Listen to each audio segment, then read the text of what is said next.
Hi, and welcome back to the channel. Boy, what a game that was. And when I say that, I don't mean in a good way. Because it's not often you sit and record a post-match and win a game and you sit there and say, that was a very bad performance. And today, that's exactly what it was. We got let out of jail and we got let off today because Tottenham were worse than we are in stages. Obviously, the red card wasn't intentional, but it's a red card, so it hands us the initiative. And then later on, Mero, who was losing his head for most of the game, kicks out at Konate and gets himself sent off. We end up playing against 9 men. You wouldn't have thought that at the time because we were the ones sitting back and defending against 9 men, and they're the ones attacking. But we'll get more into that later on in the show. So, guys, if you would do me a big favor to hit that like button, hit subscribe, and hit the notification button as well.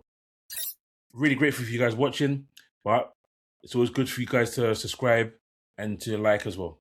So, back onto the game now.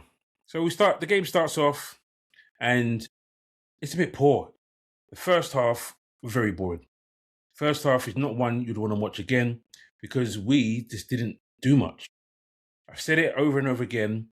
We're a really boring team to watch at the moment. We pass the ball sideways, we pass the ball back, we pass the ball sideways, we run forward, and all of a sudden it's almost like, oh, no, let's go back. And I just don't understand why Slot has chosen or believes this method of keeping the ball and slow progression, slow passing is the way forward in the Premier League, because it's not. We don't have the players to do it because we don't have enough players that are really strong on the ball as ball progressors with the ball, passing-wise. We don't have that. We have one player in Wirtz who I thought played a lot better in the second half, was okay first half, but a lot better in the second half, who is probing, who is someone that is trying to find gaps. But what ends up happening is he's doing that and players are standing still watching him. There's no movement for him to do little 1-2s consistently. Yep, you get the odd 1-2, but it's not consistent. And it makes him look poor because it's like, well, what's he doing? He's your £125 million player, or £110 million, sorry. Isak's £125 million. He's your £110 million player. And what's he doing? Yet, when you look back and take a step back, he is doing a lot. He's doing a lot to get us going forward, but the players around him just aren't doing their jobs. And it's so frustrating to watch, really frustrating to watch. So when he got his assist today, I was so happy. Because now we can get rid of this 0019, or whatever you call it, and no goal, no assist for Wirtz. That's been going on and on and on. He's got himself an assist, and a very good assist at that. Isak gets a goal. But unfortunately, Isak gets injured. But again, I'll get back onto that. So the first half, we get onto the red card.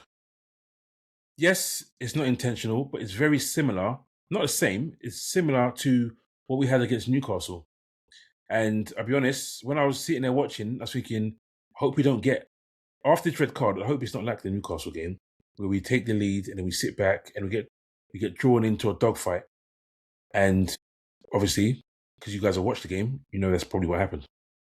So Van Dijk, strolling back, goes to clear the ball, and his Dutch teammate, Xavi Simons, inexplicably rakes down his calf with his left boot. And at first I'm like, ref, that's got to be a red.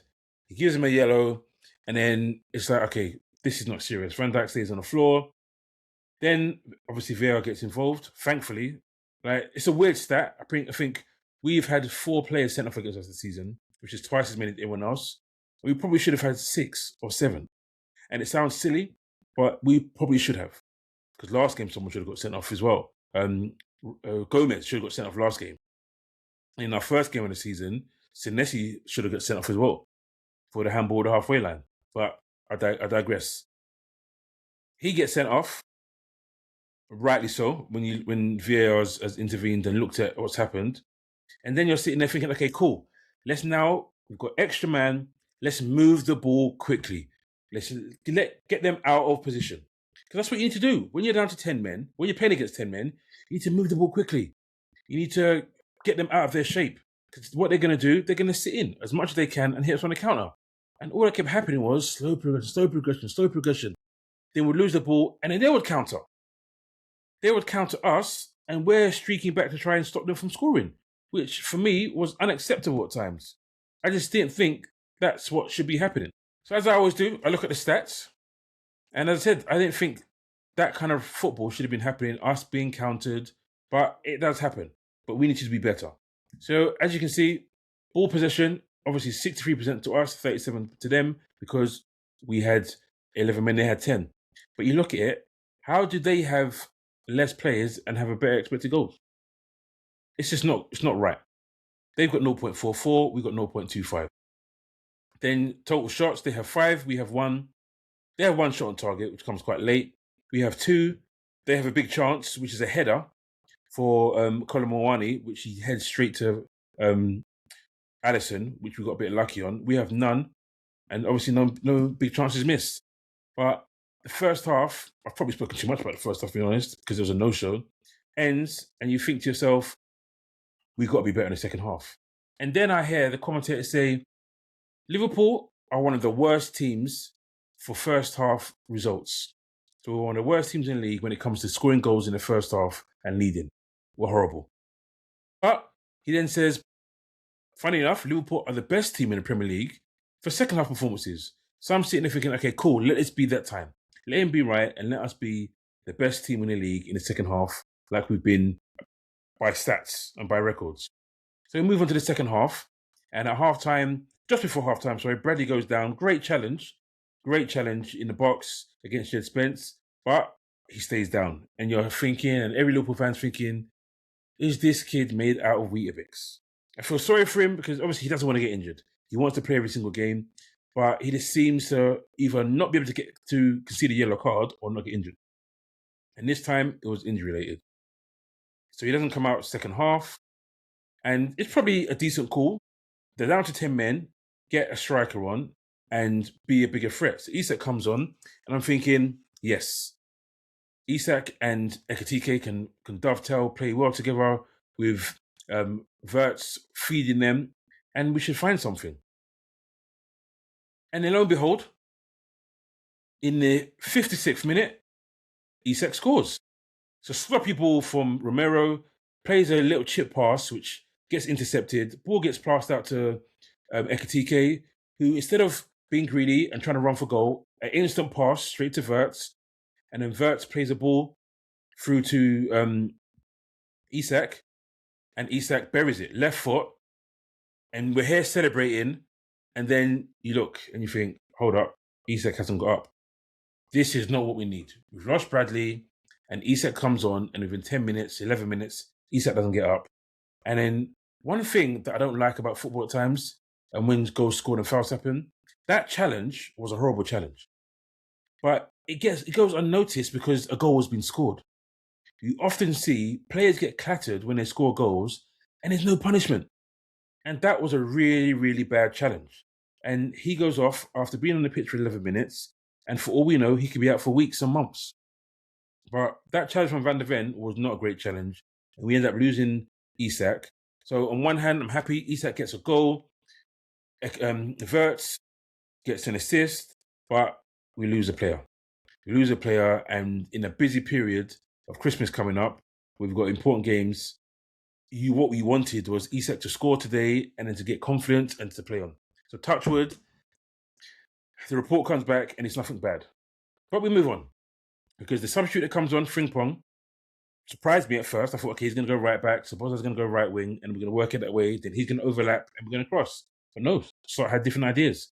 Slot decides, okay, he's going to go, as in Frimpong, is going to go right wing and he's going to get crosses in and Szoboszlai is going to stay at right back. And I questioned it, but I can't deny it worked.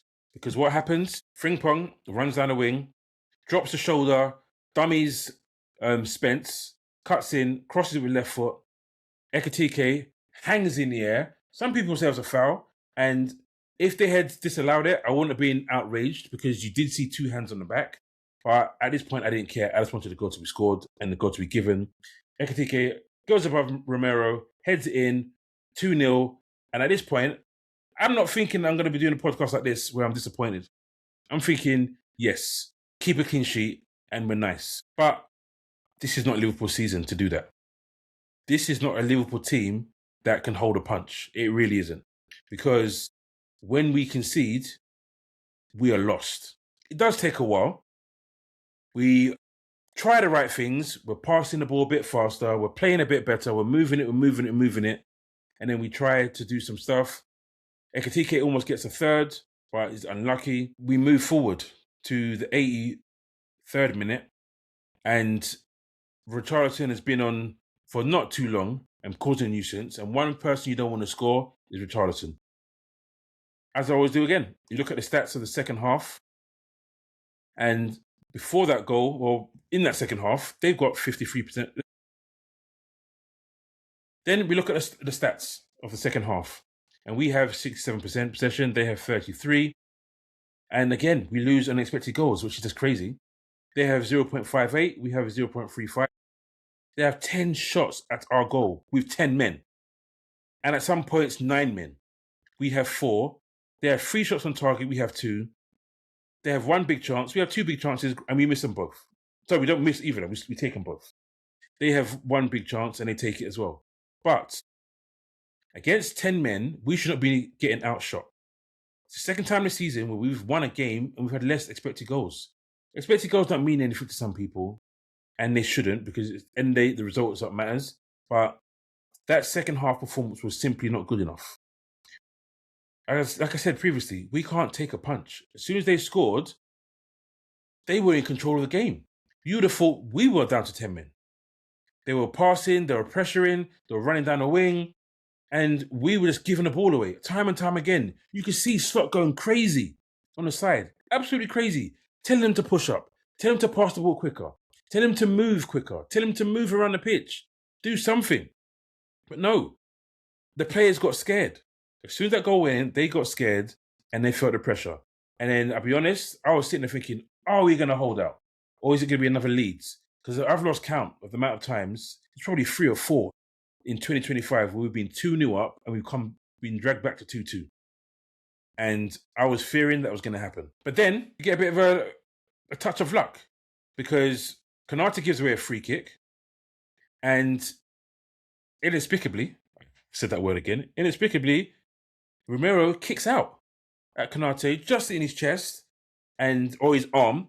He shakes it off, says ow, ow, ow, and the referee didn't miss it. The referee gets up, comes up to him, second yellow card. And I'll be honest, every Liverpool fan was probably with me thinking, good.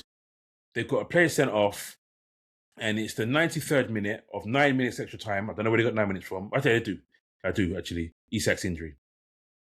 The 93rd minute, we should be able to hold out. We should be able to keep the ball, and they shouldn't have a kick for the next 7 minutes or so. But that's not the case.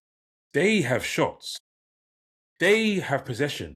We are just clearing it. And I'm thinking, what is going on? And again, I'm looking down and I'm seeing Slot going crazy. Tell him to push up. Tell him to keep the ball. Every time we got the ball, we launch it. Like, why? We broke away at one point. They were down to 9 men. We broke away with Wirtz. And then he backhills it to Curtis Jones. We've got Ekitike out wide. And instead of passing to him, he dallies on the ball. Actually, it's not even Ekitike. I think it's Chiesa. He dallies on the ball and he doesn't give it to him. And we lose the ball. And you're thinking, what is going on? And then we have to commit a foul, which was probably smart in the end by McAllister, because he's like, we can't get counted. Even though there are less players, we can't get counted. I'm like, what is going on today? This is ridiculous. So as I said, horrible performance as far as I'm concerned. Horrible performance, but we win. The 3 points in the end is all that matters. But at the same time, we've got to hope these injuries aren't proper injuries. Because Wirtz comes off and he's holding his hamstring. They haven't said anything about it. So hopefully it's just cramp from the running. But if he goes off injured, if he's injured, then we're looking at a case of having a really bad performance, winning 2-1, but having Conor Bradley potentially injured, Isak potentially injured, and Wirtz injured. Please, Lord, let that not be the case. But I've spoken enough on that. I'll move on to... In fact, no, there's another thing I've got to say. Because I get a yellow card. For what reason? Referee had a nightmare. So Richarlison scores, kicks in the back of the net, and then proceeds to jump on Ekitike's back, who's on the floor, push his head into the ground, and as he's getting up, push him further into the ground, then beeline for Szoboszlai. Szoboszlai stands his ground and looks him in the face, and he gets a yellow card, and not the person who just pushed someone's head in the ground, then ran to another Liverpool player to score up to him. And what that means, the reason why I'm annoyed about it, is because it means Szoboszlai is suspended for our next game for doing absolutely nothing. So frustrating in that regard. Right now, with all the injuries that we've potentially picked up, we can't afford to lose him next week against Wolves. But at the same time, if there's any game that you want to lose to play for, the way the teams are playing right now, it will be against Wolves. But I'll move on to the player ratings. I'll move through it quite quickly because there wasn't much to say on it. So we start off with Alisson. Nothing you can do about the goal. The defence were a shambles in the goal that we conceded. Van Dijk swinging and missing. Konate not hitting it properly either, missing it too. And they score and there's pressure. But other than that, he catches well. He plays a good game in general. I've given him a 7. Conor Bradley played 46 minutes. Thought he did okay, for being to be honest. Nothing to shout about. I've given him a 6.5. Konate, I thought it was okay. Yellow card he got was harsh, super harsh. I don't know why he got a yellow card for that. He didn't do anything. It's just a normal foul. It's a normal foul that players do, not a yellow card, whatever, in my opinion. So I've given him a 7. Van Dijk did well. Apart from that swing and miss, which he probably would have got a 7.5 if it wasn't for that swing and miss. So he gets a 7 as well. Kirkes, I thought Kirkes was okay. He had a few dodgy spells where he didn't know where he was. But defensively and going forward, he wasn't that bad, if I'm being honest. It was quite a solid performance. So I've given him a 7 as well. Gravenberch, I thought he played well. He's got a 7.5. Shields the defence quite well, breaks out quite well, but he does need to step his game up. Jones, again, I've given him a 7. Thought it was okay. Wasn't a real standout, wasn't his best performance. And later on, you saw he got tired and he started getting a bit sloppy. But in general, I thought he played okay. McAllister, didn't really see much of him. I've given him a 6.5. Still need to see more from McAllister. He's not been good enough so far, but 6.5 for him.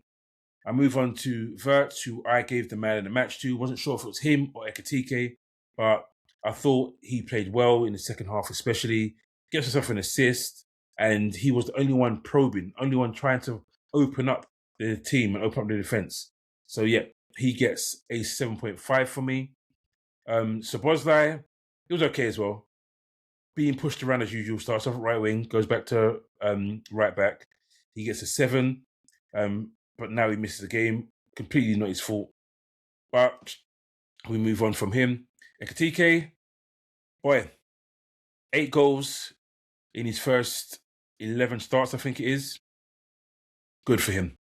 Done well today, again. And listen, he's been a fantastic signing. A lot of people said we didn't need to sign him. Well, all I'll say is, where would we be now if we didn't sign Ekitike?